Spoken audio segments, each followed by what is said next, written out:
excited that I get to introduce to you today my master's student. She's also doing her master's at the Stockholm Resilience Center, and we're going to be working together here in South Africa. All right. Well, I'm just going to put this back up a tiny bit.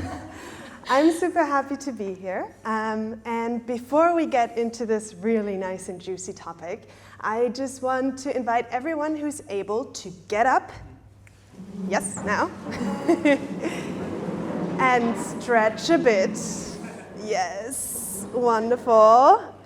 And now I want you to close your eyes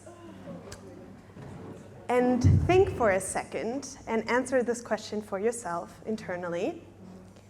Who am I?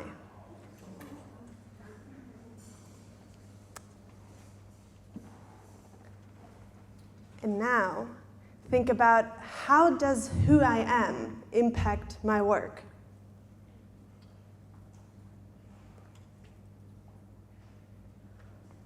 All right, thank you. You can open up your eyes again and sit down. I'm pretty sure that most of you have probably started with your name and maybe what your educational background is, where you're coming from, what you're working as, and so on. And by then thinking about how your identity impacts your work, you have done reflexivity. Congratulations. Good job. You can pat yourself on the back. And that brings us, do you have the clicker? Does anybody have the clicker? Oh, just realized. Thanks. Wonderful. That brings us right into our topic today. Reflexivity, but also gender identities in conservation. I want to start with the big question of what is actually meant with reflexivity, especially within the context of social-ecological systems knowledge and co-production processes. And there is already a pretty good understanding that reflexivity is a critical knowledge and skill for meaningful action research and meaningful co-production. And there has also been theoretical explanations and explorations on how reflexivity can be a transformative capacity. But when it comes to how reflexivity is actually practiced in research and in practice, and especially in collaboration, it's still a tiny bit fuzzy out there. So there has been conversations within the PAX network on how this can actually look like. And these conversations led to these bigger questions on how it's actually practiced and whether it's a method or a competence or even both. And that is what I tried to answer in a research traineeship that I did with Vanessa and Miriam earlier this year. And now I want to share with you some preliminary insights from 13 dialogues that we had with experts that were all transdisciplinary researchers from across the world, from anything between focused on the social side, the ecological, the social-ecological side, different paths in their career, different stages, and so on. So it was a really lovely expert group that I got to talk to. And yeah, let's dive into what we found. So first of all, we tried to, as I said, really grasp what is reflexivity in this context. And we found that it was mainly about learning how to ask the right questions, but that it's also like a way to surface biases and mobilize values. And you can kind of imagine it as practicing a muscle, that you have to have commitment and time practicing reflexivity. And overall, it is about realizing and acknowledging your own positionality and the implications thereof, as well as thinking about who you are and how that impacts your relationship with collaborators. And sometimes it's also, especially in collaboration processes, about getting everybody on the same page, about learning and unlearning. And last but not least, it's about thinking and reflecting on who we are impacts how we frame the problem, but also how we frame the solution. And overall in these dialogues, many people mentioned that there has to be a certain setting, a certain ground base that is necessary for meaningful reflexivity to even be possible. And that we saw was mainly there needed to be a certain humility, trust, which we've heard multiple times in this conference, which is great. Also a willingness to deal with discomfort, as well as honesty, vulnerability, and actually making the time and space for reflexivity. And overall, there has to be the willingness to take on the responsibility of actually thinking about who you are in the context of your work. All right, this was a lot already, but now I'm going to bombard you with my favorite part of all of this, which is a reflexivity matrix that we came up with, or actually it was Guido's idea. And we tried to plot all the wonderful different tools and frameworks and concepts that the expert have told us onto this plot. And we ended up with this. So there are lots of tools and different ways that practitioners and researchers are practicing reflexivity. This is a lot, so I'm just going to focus on the yellow ones for now. Maybe if you want to dive into this later, you can just look up the rest. First of all, I think we've heard earlier today already a lot about the importance of evaluation, but especially within the triple loop learning type of thinking, it's important to not only evaluate and then put it on the shelf, but also course correct. So that was one example of reflexivity that came up where, one of the participants was working with communities and really had a practice for this in place. The next one is positionality statements and what is the problem represented to be, which, yes, I want to dive in here. Maybe you've already heard of positionality statements. I think there's different ways of targeting and addressing your own positionality. One that was mentioned was this positionality map, which I thought was a very easy and practical tool that you can actually fill out yourself to really identify the different parts of your identity and even do that on multiple levels. And through that, really have a rich understanding of who you are, how you're educated, how you grew up, shapes your thinking, and your experiences.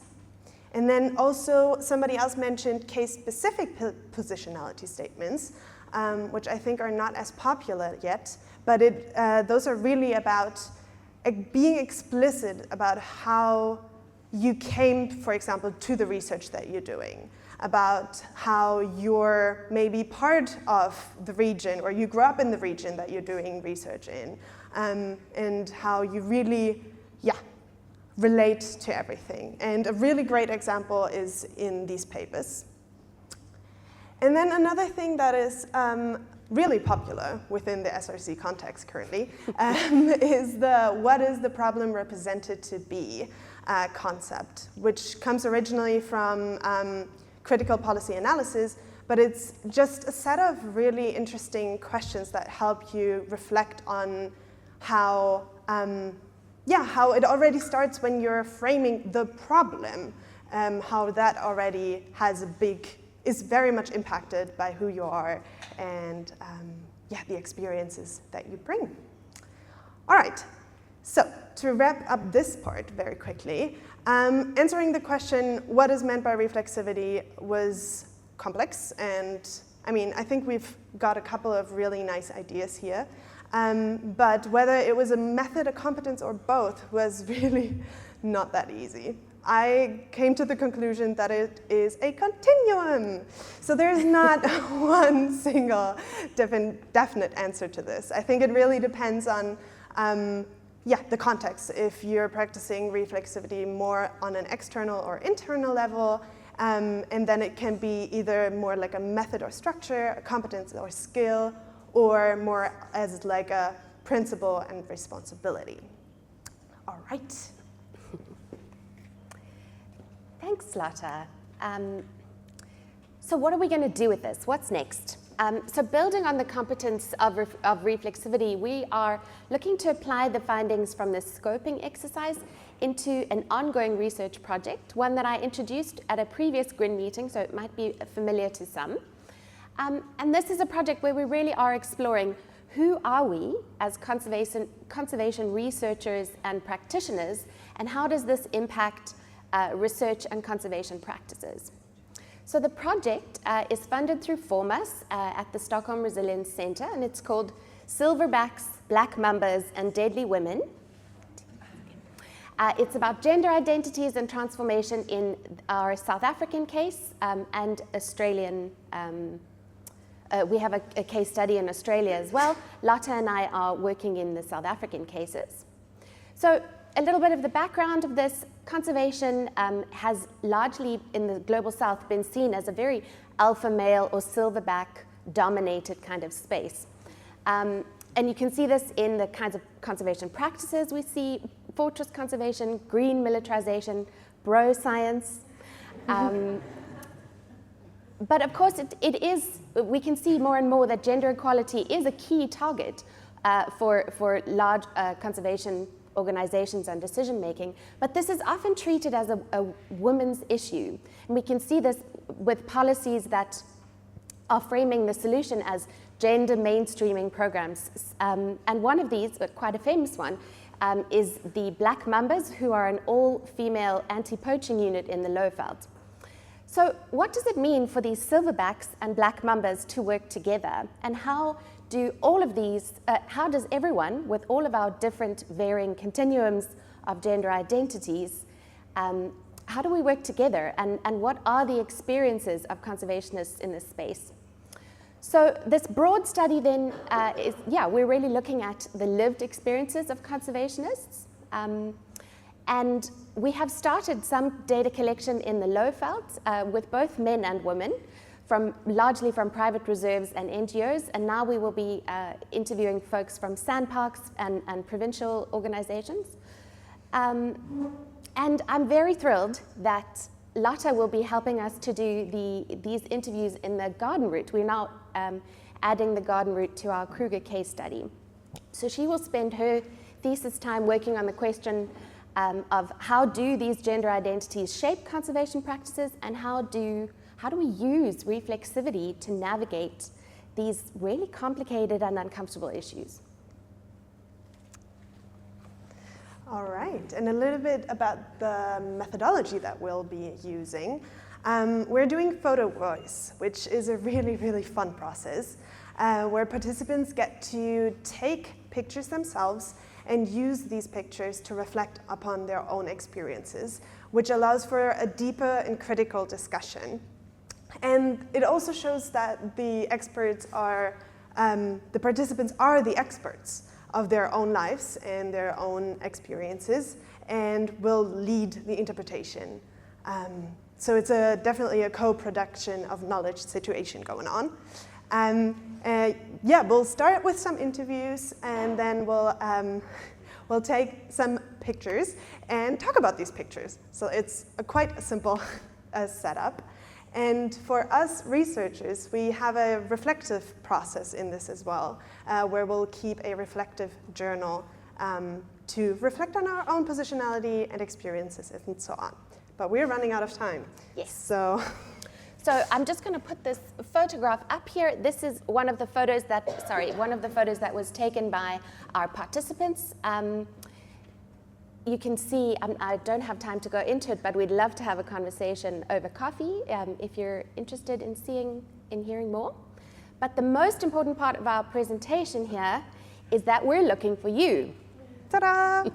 We would love to interview anyone here who considers themselves a conservationist, and we see that we define that very broadly.